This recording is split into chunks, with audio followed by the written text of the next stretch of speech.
आत्मा और परमात्मा की बात भी आज बतानी है कि भगवान कहाँ है।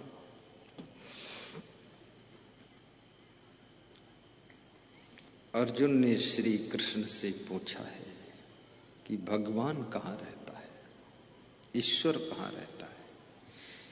श्री कृष्ण कहते हैं, अर्जुन, ईश्वरा सर्वभूतानां हृदय से अर्जुन तिष्ठति। ईश्वर समस्त भूत प्राणियों के हृदय में रहता है। हृदय स्थान में ईश्वर का निवास। ये भगवान,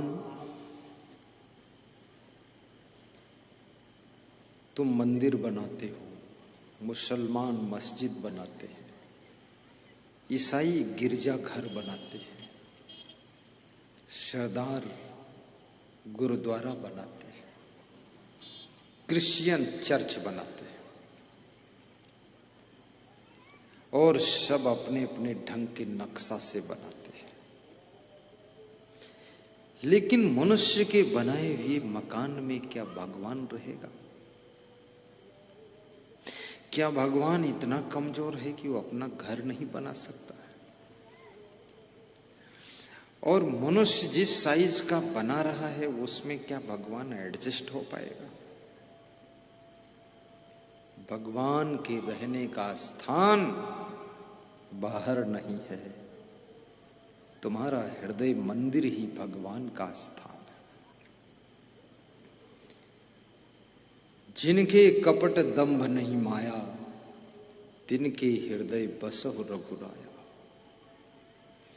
जिनके मन में कपट नहीं है, दंभ नहीं है, उनके हृदय में ही भगवान तुम निवास करना। बहुत बड़ी बात है।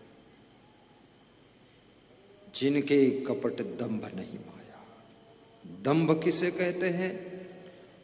दंभ कहते हैं दिखावा को। जो वास्तविक है उसको छिपा लेना, और जो सच्चाई नहीं है उसको दिखा देना, इसको दंभ कहते हैं। झूठा आडंबर, दंभाचरण। और दंभ छिपता नहीं है। श्री कृष्ण ने कहा, दंभो दर्पो भी मानश्च क्रोधा पारुष्यम एव चा अज्ञानम चा अभिजातस्य पार्थ संपदम आसुरी। जो दंभ करता है, क्रोध करता है, कठोर बोलता है, गाली बकता है, मांस मछली खाता है, कृष्ण कहते हैं जो अभिमान करता है, घमंड करता है, वो राक्षस होता है, दैत्य है वो। मैंने सुना है लखनऊ में रामलीला हो रही थी, तो रामलीला में जो हनुमान जी का रोल दिखाते थे वो बीमार हो गए थे, बुखार आ गया। तो रामलीला का मैनेजर चिंतित हो गया कि सोचा अब किसको हनुमान का रोल लगाऊं। तो लखनऊ शहर में वो ढूंढने निकला, कोई हनुमान जैसा आदमी मिल जाए, कुछ पैसे दे दूं और आज रात में हनुमान बनकर खड़ा हो जाए। बहुत ढूंढा तो एक हलवाई जलेबी बनाता हुआ मिला, और उस हलवाई से पूछा, क्या तुम एक रात के लिए हनुमान बन सकते हो? तो उस हलवाई ने कहा कि हनुमान बनने से फायदा क्या है? हर आदमी फायदा के लिए कुछ भी बन सकता है। तो रामलीला के मैनेजर ने कहा कि हनुमान बनोगे तो रात भर के 500 रुपये मिलेंगे। तो हलवाई बोला, दिन भर जलेबी बनाता हूँ, 300 मिलता है, तो हनुमान बन जाऊंगा, 500 मिलेगा। पर याद रखना, पैसा जहां ज्यादा मिलता है वहां खतरा भी थोड़ा ज्यादा होता है। हनुमान, उस हलवाई ने पूछा, हनुमान बनकर करना क्या पड़ेगा? बोले, करना ये पड़ेगा कि पर्दा उठेगा तो जनता के सामने तुम प्रकट हो जाओगे, तो जनता तुमको देख करके बोलेगी जय हनुमान, तो तुम आशीर्वाद दे देना, सिर हिला देना। बोले ठीक। बोले दूसरा पर्दा उठेगा तो रावण प्रकट होगा। बोले ठीक है। बोले रावण तुमसे पूछेगा तुम कौन हो, तो तुम कह देना मैं हनुमान जी हूं। क्या कर रहे हो, तो बोल देना हम सीता की खोज कर रहे हैं। बस इतने काम के 500 रुपये। तो उसने कहा ये तो सस्ता सौदा है, 2-3 सेंटेंस बोलना, इसमें क्या टेंशन। तय हो गया मामला। रात हुई, उस हलवाई को लाया गया, उसको हनुमान जी जैसी वेशभूषा बनाई गई, हनुमान का मुखौटा लगाया गया, हनुमान बनकर वो बैठा। आज बहुत खुश था क्योंकि हनुमान बना।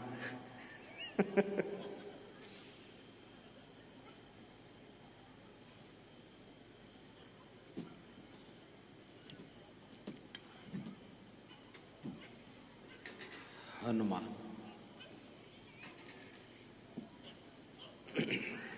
पर उसे ये पता नहीं था कि हनुमान बनना महंगा भी पड़ सकता है। जैसे जो दूल्हा बनता है ना, अब घोड़े पर बैठकर चलता है, वो बहुत खुश होता है। लेकिन उस दूल्हे को पता नहीं है कि आज मैं घोड़े पर बैठा हूं और कल से मैं खुद घोड़ा बनूंगा। ये महंगा पड़ेगा घोड़े पर बैठना। एक घोड़े पर दूल्हा बैठा जा रहा था, तो घोड़ा बीच बीच हंस रहा था, ही ही ही ही ही ही ही ही। तो उस घोड़े से एक आदमी ने पूछा तू हंसता क्यों है, इतना वजन दूल्हा बैठा फिर भी हंसता है। तो उस घोड़े ने कहा मैं इसलिए हंसता हूं, हंसने से थोड़ा वजन कम लगता है, और हंसता इसलिए हूं कि आज भर मैं घोड़ा बना हूं, ये मेरी पीठ पर बैठा है, और कल से ये जिंदगी भर घोड़ा बना रहेगा, इसलिए ही करता हूं। ये घोड़ा बन करके ढोता रहेगा। हंसी आ रही है। जब वो हनुमान जी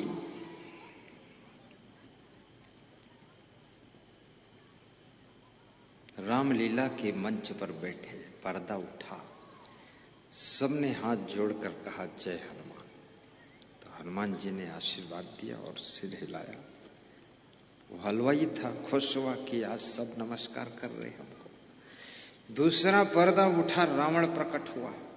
बड़ी बड़ी मूछें, बड़ा मुंह, 10 शीश, लंबी नाक। रावण की नाक 12 किलोमीटर की लंबी थी और मूछें उसकी 48 किलोमीटर की थी, रामायण में लिखा है।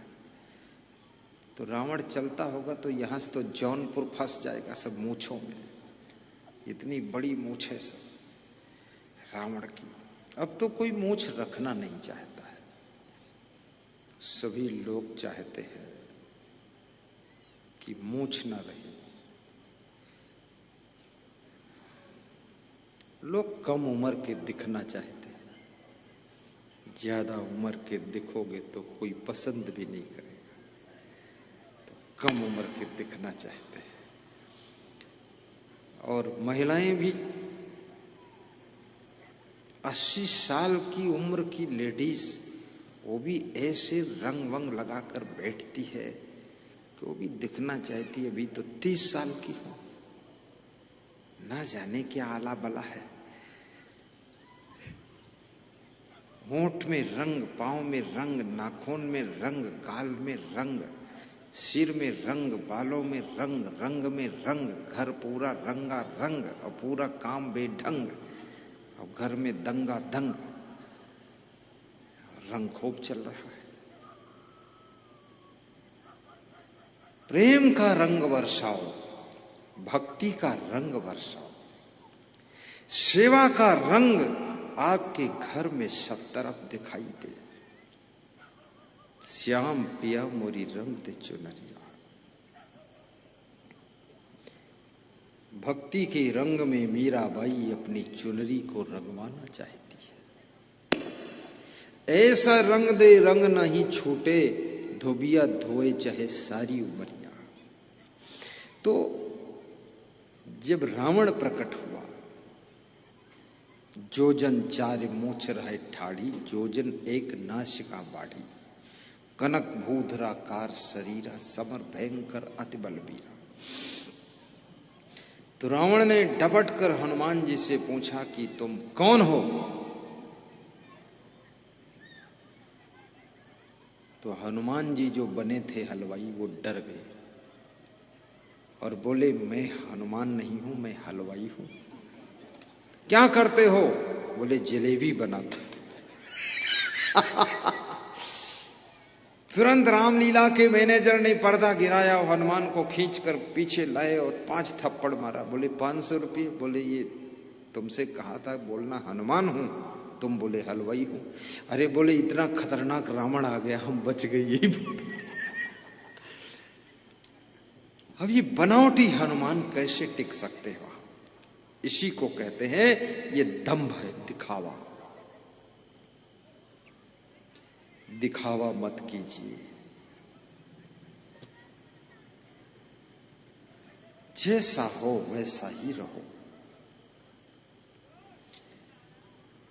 अच्छी बातें कीजिए। आपके एक सेंटेंस थे, लोगों को आपकी वजनता का पता चलना चाहिए।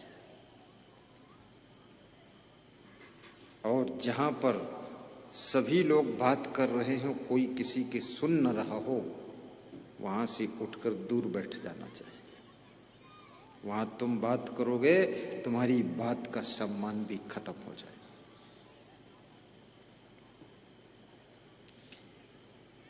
जिनके कपट दंभ नहीं माया, तिनके हृदय बसहु रघुराया। जिनके कपट दंभ नहीं माया। गाइए, चौपाई को 3 बार दोहराइए। जिनके कपट दंभ नहीं माया, तिनके हृदय बसहु रघुराया। तिनके हृदय बसहु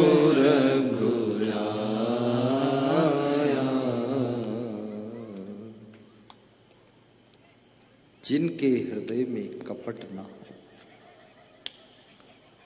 उनके हृदय में हे राम तुम निवास करना। जो दंभाचारी ना हो, वहां पर तुम्हारा निवास हो। क्या भगवान मंदिर में रहता है? क्या अल्लाह मस्जिद में रहता है? यदि अल्लाह मस्जिद में रहता है तो मस्जिद में बैठ कर के हिंदुओं के खिलाफ प्लानिंग कैसे बनती है? और यदि राम मंदिर में रहता है तो मंदिर में रहने वाले पुजारी मंदिर में चोरी कैसे करते हैं? और यदि गुरुद्वारा में भगवान रहता है तो बाकी जगह कौन रहता है? सोचनी बात है। ज्यों तिल माही तेल है, चकमक माही आग, तेरा साईं तुझ में जाग सके तो जाग। जैसे तिल के अंदर तेल होता है,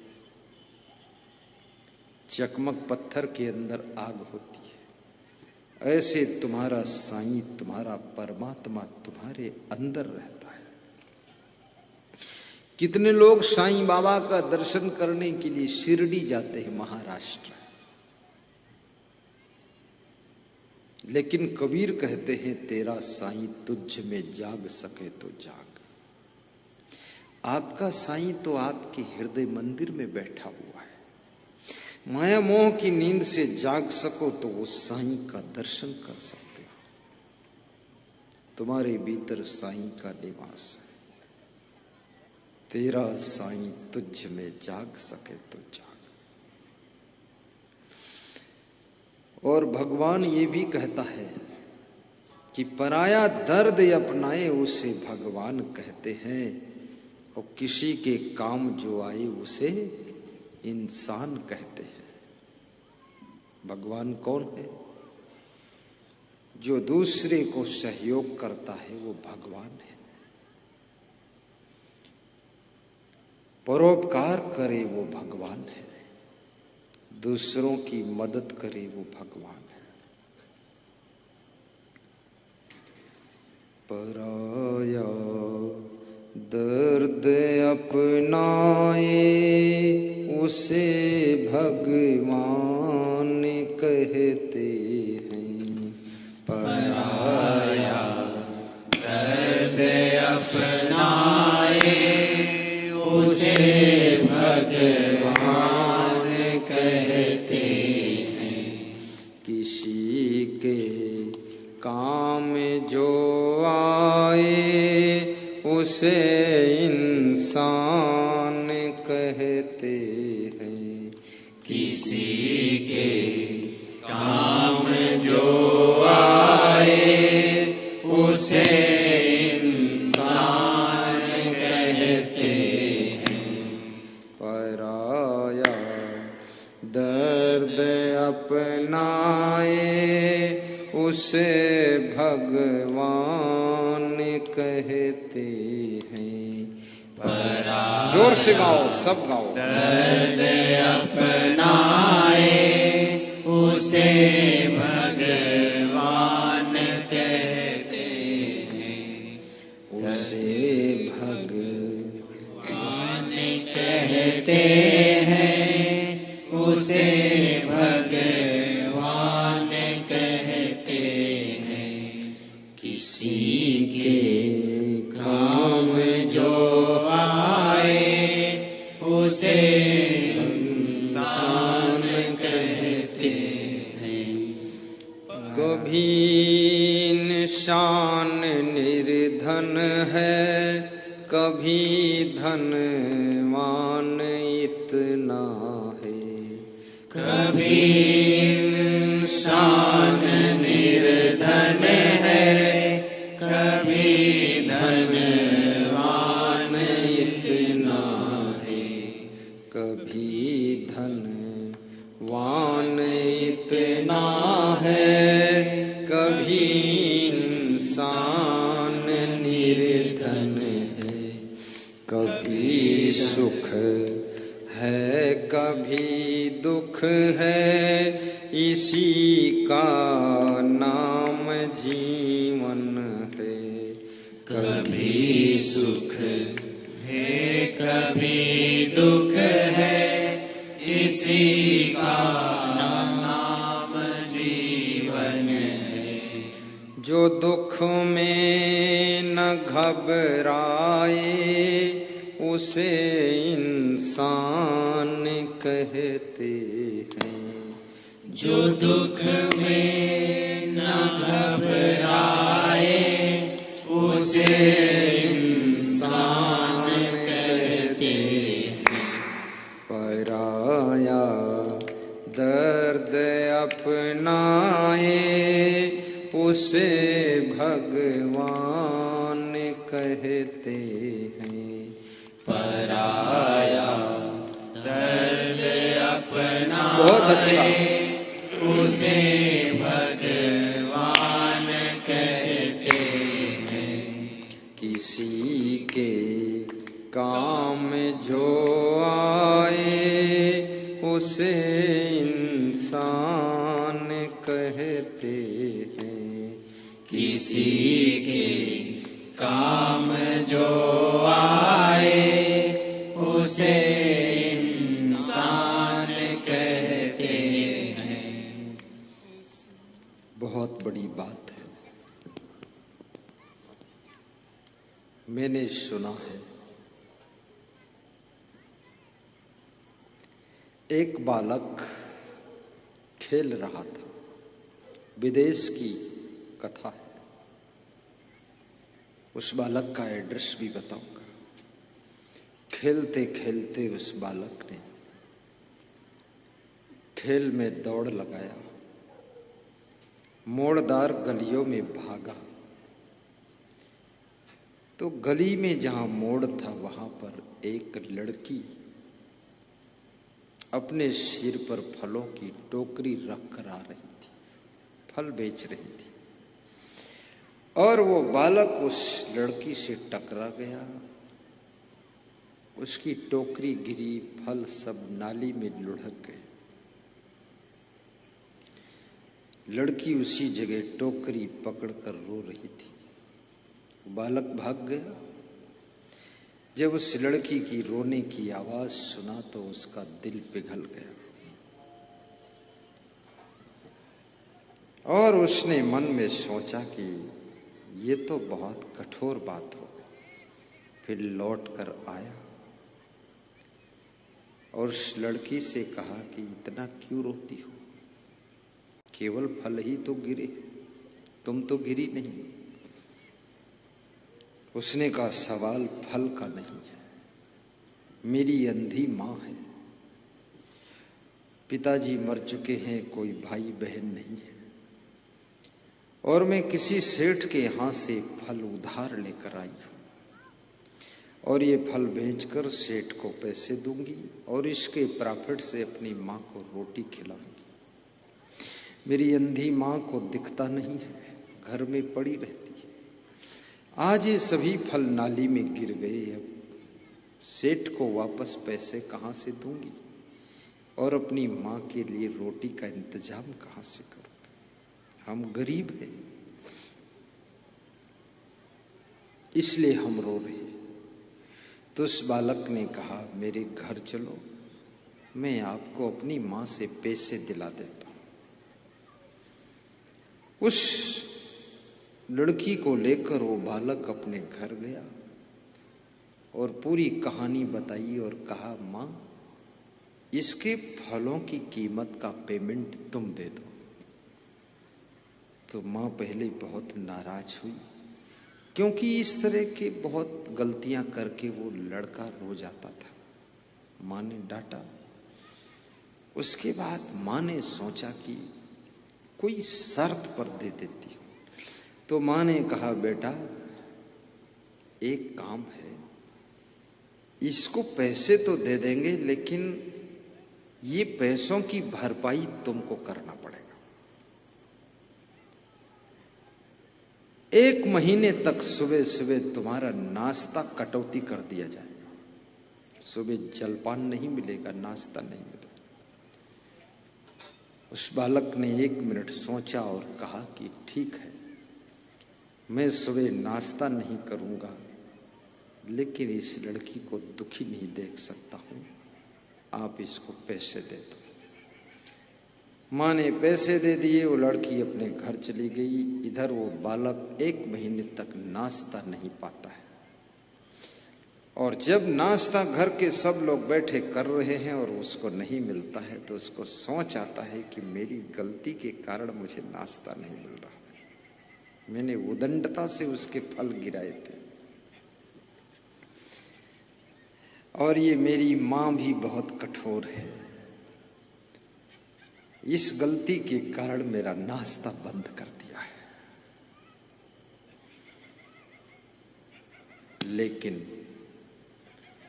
उस गलती के बाद उस बालक के द्वारा जीवन में फिर गलती नहीं हुई। जिस गलती का तुमको दंड मिल जाता है, जिस गलती का प्रायश्चित्त हो जाता है, जो गलती तुम्हारे हृदय को छू लेती है, फिर वह गलती तुमसे बार बार नहीं होती है। और जिस व्यक्ति से गलती होना बंद हो जाए तो समझ लेना कि अब उसके सौभाग्य का उदय होने वाला है। कितने लोग बुढ़ापे तक गलतियां करते रहते हैं, बचपन में गलती, जवानी में गलती, बुढ़ापे में गलती, मरते समय भी गलती, गलती में गलती, अगले जन्म में फिर गलती। इतनी गलती करते हैं लोग। और कोई समझाता है तो उत्तर देते हैं क्या मैं ही कर रहा हूं, सभी लोग गलती कर रहे हैं। अरे सभी लोग कुआं में गिर जाएं तो तुम कुआं में गिरोगे क्या? सबकी बराबरी करते हो। सब डॉक्टर हो गए, तुम डॉक्टर क्यों नहीं बने? बहुत से लोग प्रधानमंत्री बन गए, तुम क्यों नहीं बने? अच्छाई में कोई बराबरी नहीं करते हो, गलती में बराबरी करते हो। उन गिरे हुए लोगों का उदाहरण देते हो कि उन्होंने ऐसा किया तो कुछ बात नहीं, तो हमने किया तो क्या बात है। ऐसे उदाहरण देने वाले लोग कभी सुधरते नहीं। और जिनको सुधरना होता है वे गलती करने वालों का उदाहरण देते नहीं हैं, वे अपनी गलती को दूर करने की साधना शुरू कर देते हैं। और गलतियां आपको कमजोर बनाती हैं, और गलतियां आपके मनोबल को गिराती हैं, और गलतियां आपको शर्मिंदा करती हैं, और गलतियां आपको सिर उठाकर जीने देने में बाधा पहुंचाती है। इसलिए गलतियों को रोकिए। और ये भी कहा जाता है एक बार गलती हो जाए तो उसे गलती कहते हैं, और बार बार गलती हो तो उसे अपराध कहते हैं, और जिंदगी भर गलती होती रहे तो फिर उसे पाप कहते हैं।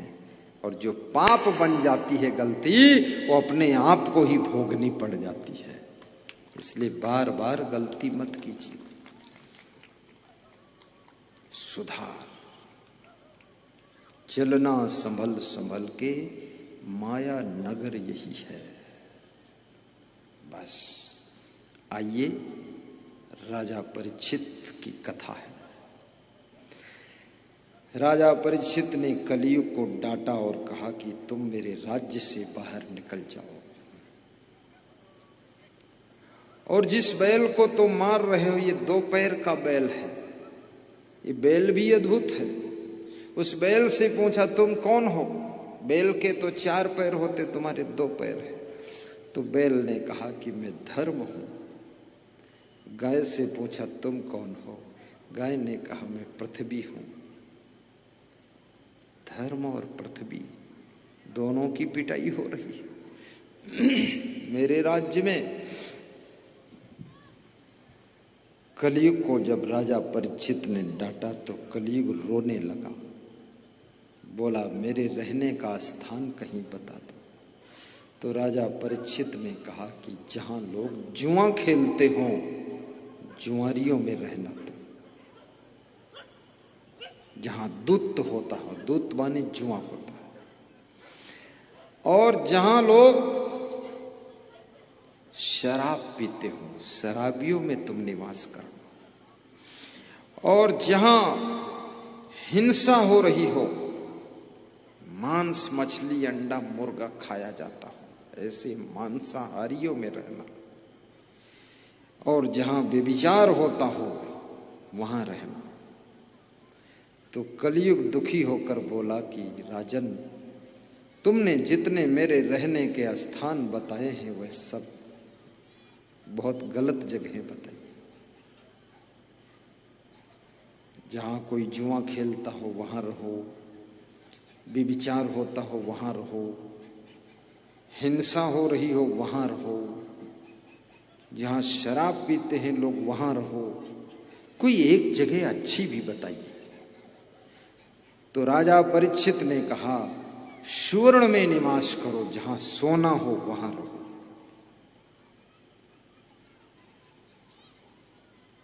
राजा परीक्षित को समझ में नहीं आया।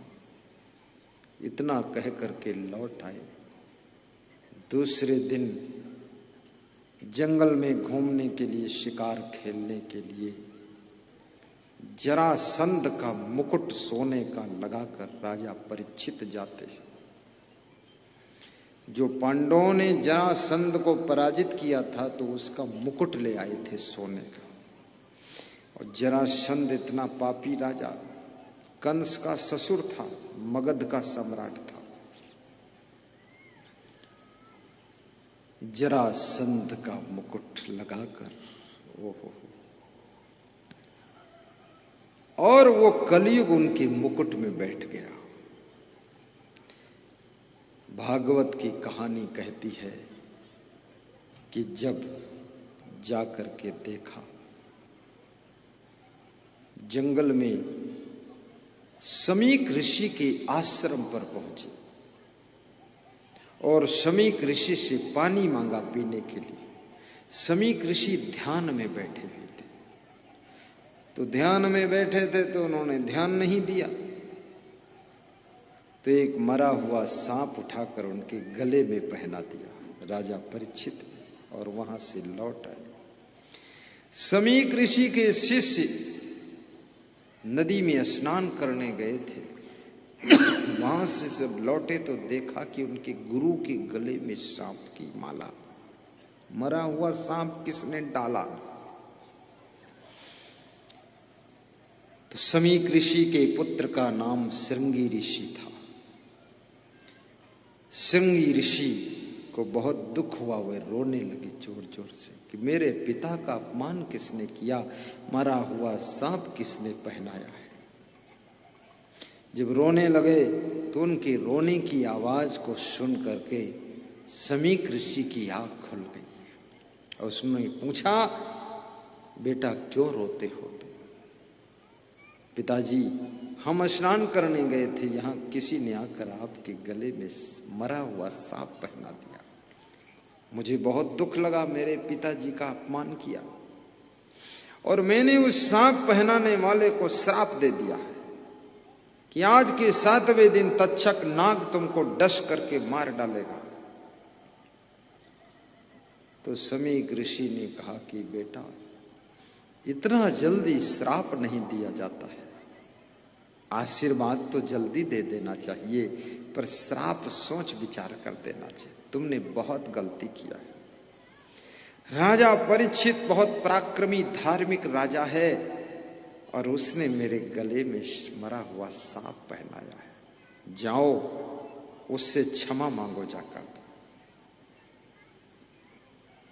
शमीक ऋषि के पुत्र श्रृंगी ऋषि जाकर क्षमा मांगते और उसको सूचना देते राजा परीक्षित को कि आपको मैंने श्राप दिया है, आज के 7वें दिन तुम्हारी मृत्यु होगी, तक्षक नाग डसेगा। तुमने मेरे पिताजी के गले में सांप की माला पहनाई है, मरा हुआ सांप डाल दिया, अपमान किया, इसलिए मैंने श्राप दिया। राजा परीक्षित जब शीश से मुकुट उतार कर नीचे रखते हैं तब उनको सद्बुद्धि आती है।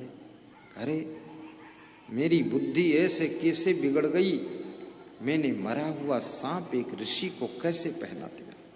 पश्चाताप होता है।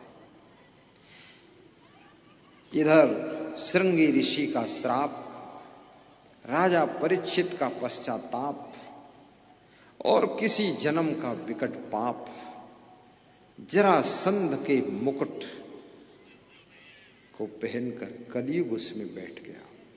इसलिए याद रखना, सोना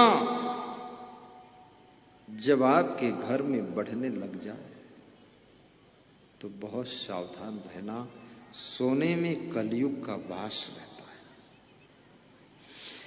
और सोना जब बढ़ने लग जाए तो कलयुग के वास के प्रभाव से बचने के लिए आपको एक उपाय करना चाहिए कि फिर भक्ति खूब करना चाहिए, सत्संग खूब करना चाहिए, और भक्ति करने से कलयुग का प्रभाव समाप्त हो जाता है।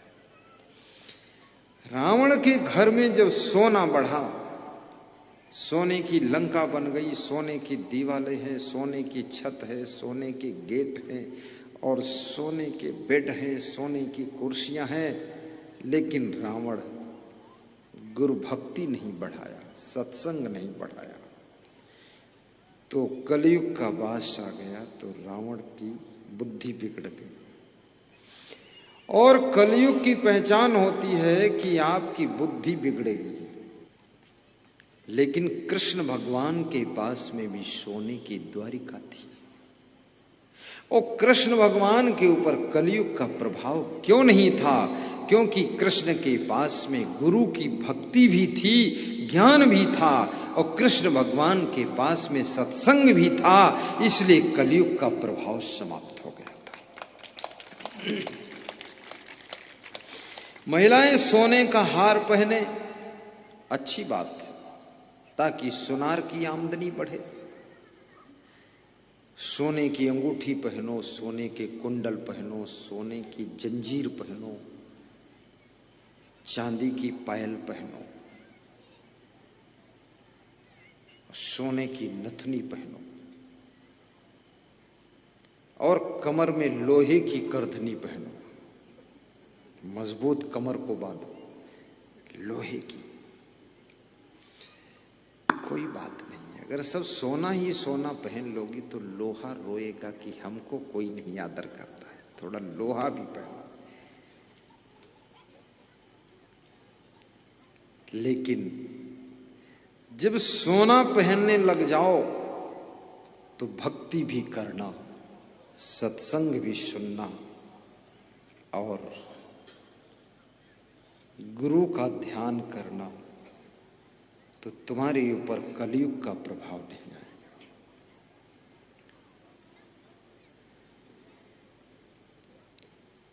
और नारी की शोभा,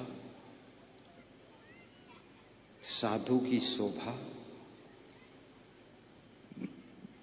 बदसूरत मनुष्य की शोभा और कोयल की शोभा क्या है? कोकिला नाम स्वरो रूपम स्त्री नाम रूपम पतिव्रतम, विद्या रूपम कुरूपाणाम क्षमा रूपम तपस्वी नाम। कोयल की सुंदर शोभा उसका मीठा स्वर है। कोयल का शरीर सुंदर नहीं होता, लेकिन उसकी बोली मीठी होती, वही शोभा है। और स्त्री की शोभा पतिव्रता धर्म है। और स्त्रियां करवा चौथ में पति के लिए व्रत रहती हैं, और उस व्रत में पति की उम्र बढ़े इसकी साधना करती है। लेकिन पति लोग कभी ऐसा व्रत नहीं रहते हैं कि मेरी पत्नी की उम्र बढ़े, क्योंकि पति लोग जितनी उम्र है उतनी में ही परेशान बहुत है। आगे और बढ़े तो कौन झेलेगा ये सब। एक पति की पत्नी मर गई तो उसको लोग टिकटी में बांधकर अर्थी सजाकर कंधे पर लेकर चल दी, और उसका पति आगे आगे एक मटकी में पानी भर के जा रहा था मरघट पर लेकर। तो रास्ते में एक नीम का पेड़ टेढ़ा आया, तो वो टिकटी उसमें लड़ गई, अर्थी लड़ गई, तो झटका लगा। झटके में उस मरी हुई पत्नी को होश आ गया। तो उसने हाथ पांव हिलाया, आवाज दिया कि मुझे कहाँ लिए जा रहे हो, नीचे रखो। तो लोगों ने कहा मरघट पर दफन करने लिए जा रहे हैं। बोले मैं कहाँ मरी हूं जो दफन करोगे, वापस ले चलो। तो वापस लेकर आए तो 10 साल वो और जिंदा रही। इसलिए लोग मरते ही 2 घंटे में दफन कर देते। कम से कम 24 घंटे रोको तो हो सकता है वो व्यक्ति की आत्मा फिर वापस आ जाए, जिंदा हो जाए। एक दिन तो रोको, इतना फटाफट क्यों करते?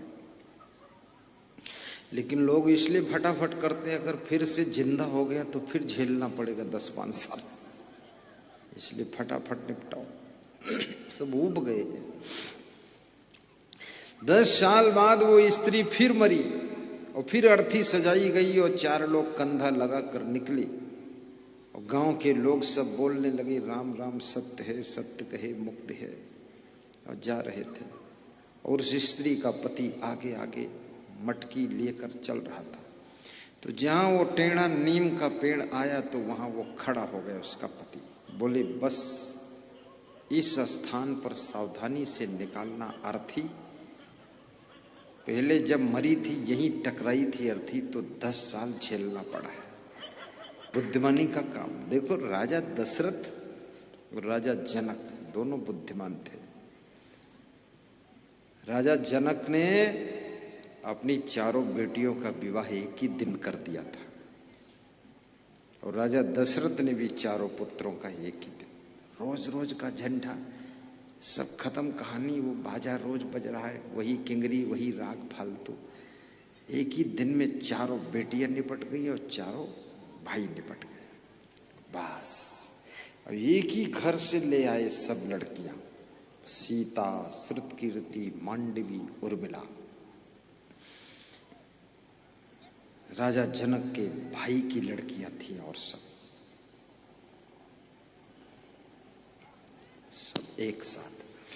कभी आपकी बेटियां 2-4 बराबर उम्र की तैयार हो जाएं तो उनका विवाह एक साथ करो, ताकि रिश्तेदारों को भी बार बार आना ना पड़े और बार बार खाना ना पड़े,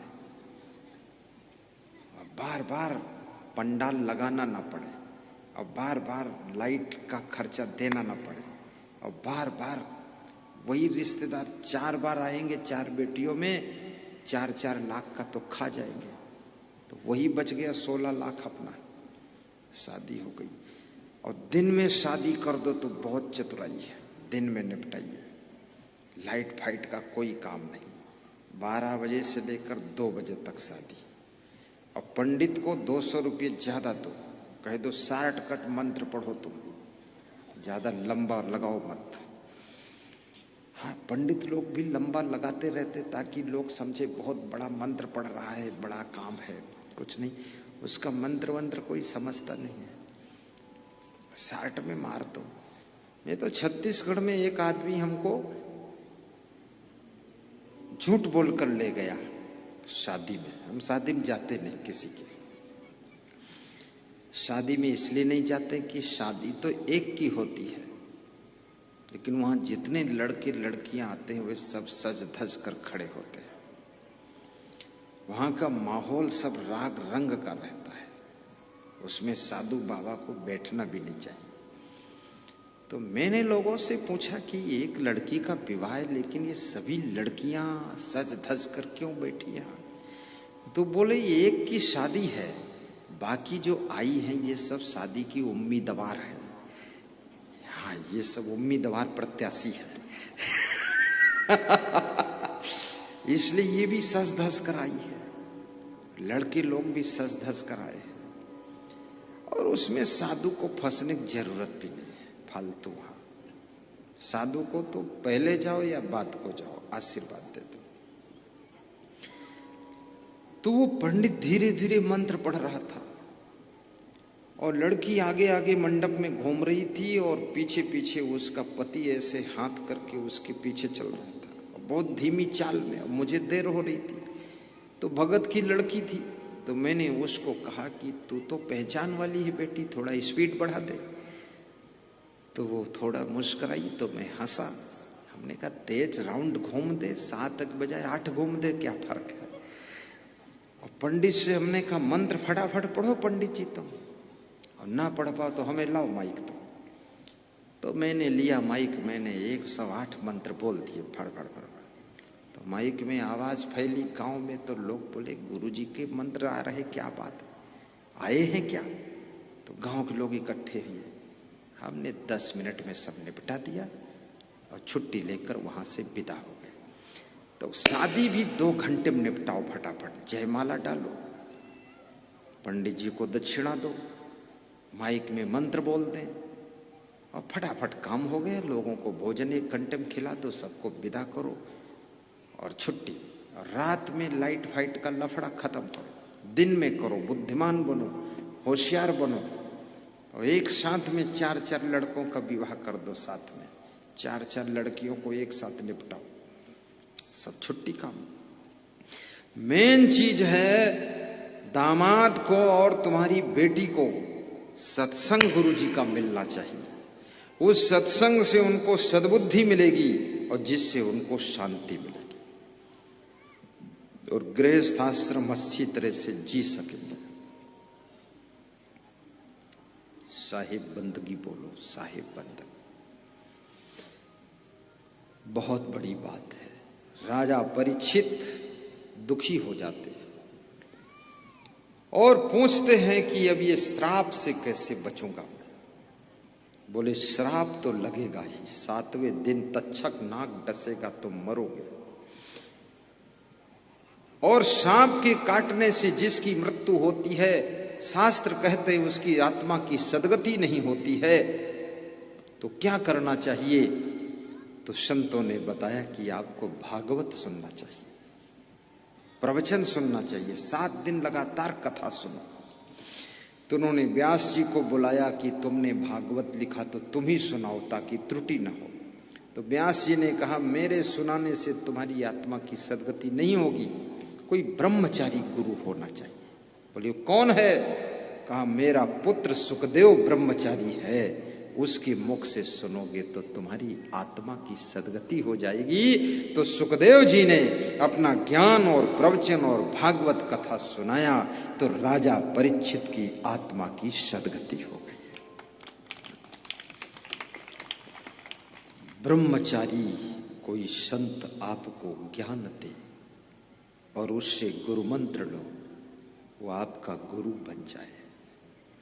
और सबको गुरु बनाना चाहिए, गुरु मंत्र भी लेना चाहिए।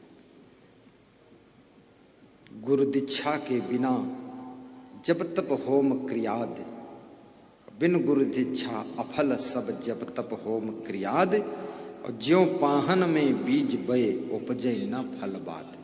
जैसे पत्थर में बीज बोने से फसल नहीं होती है, ऐसे ही बिना गुरु दीक्षा के हवन यज्ञ का फल भी नहीं मिलता है।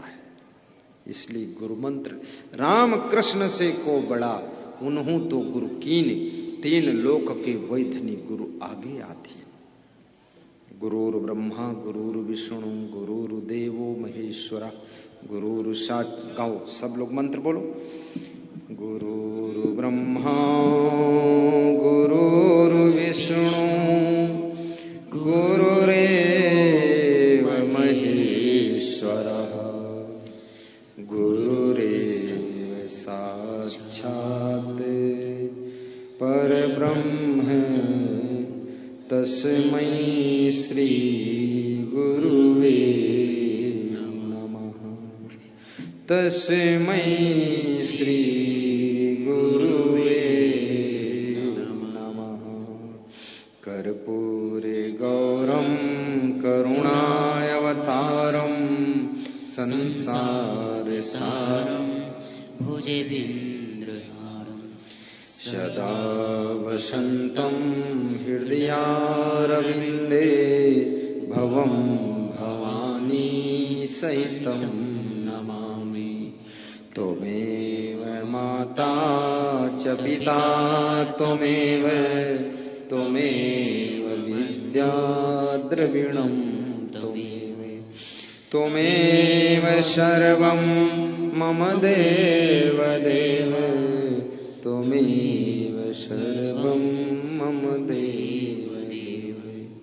ध्यानमूलं गुरुर्मूर्ति पूजामूलं गुरुपदं मन्त्रमूलं गुरुर्वाक्यं मोक्षमूलं गुरुकृपा मोक्षमूलं गुरुकृपा मोक्षमूलं गुरुकृपा।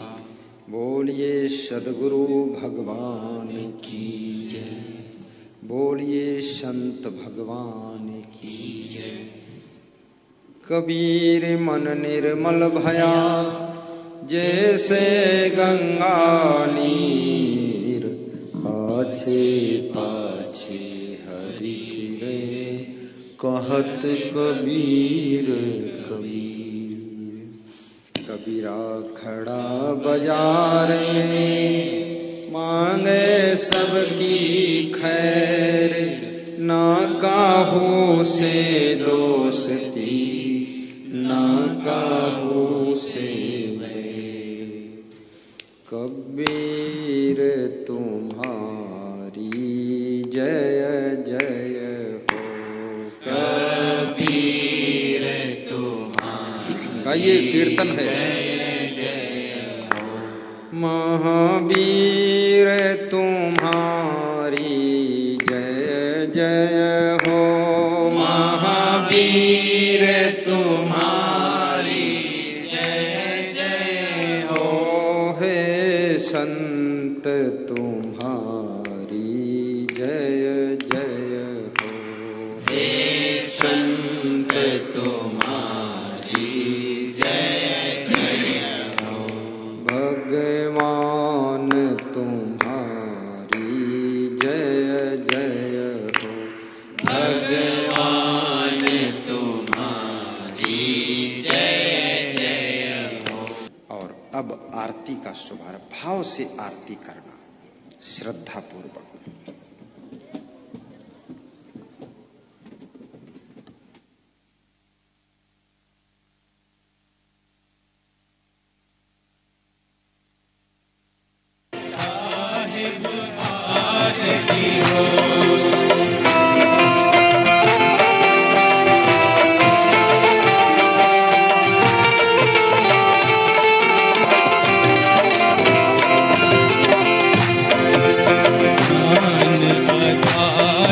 विवेक की बाजी, ज्ञान आधार विवेक की बाजी, सूरती ज्योत जहाँ जा साहिब आरती हो, सूरती ज्योत जहाँ जा साहिब आरती हो, आरती दीन दयाल साहिब आरती हो, आरती गरीब निवास साहिब आरती हो।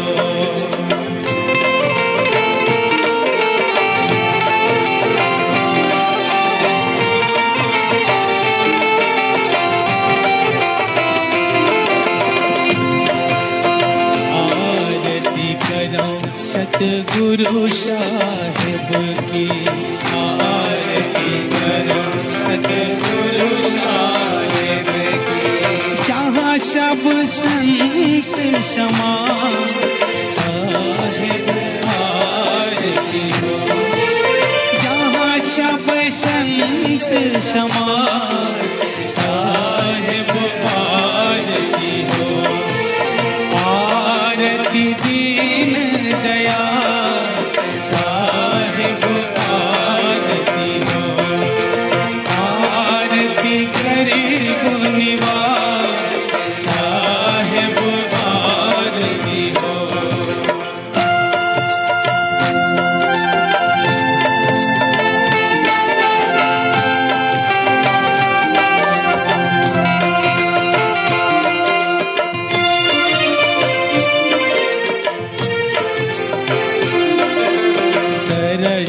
परश गुरु चरण शरण भयो, परश परश गुरु चरण शरण, टूटी गयो यम के जाल साहिब आरती, टूटी गयो यम के जाल साहिब आरती हो, आरती गरीब निवास साहिब आरती हो, आरती दीन दयाल साहिब आरती हो।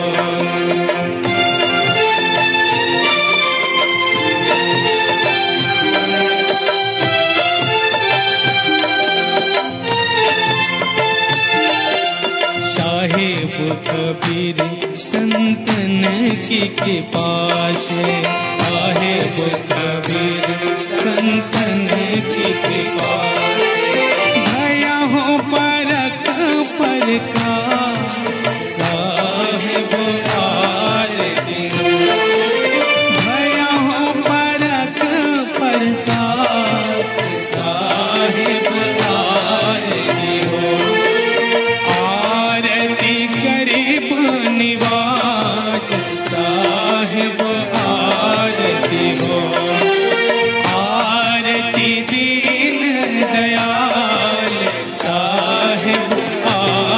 की हो।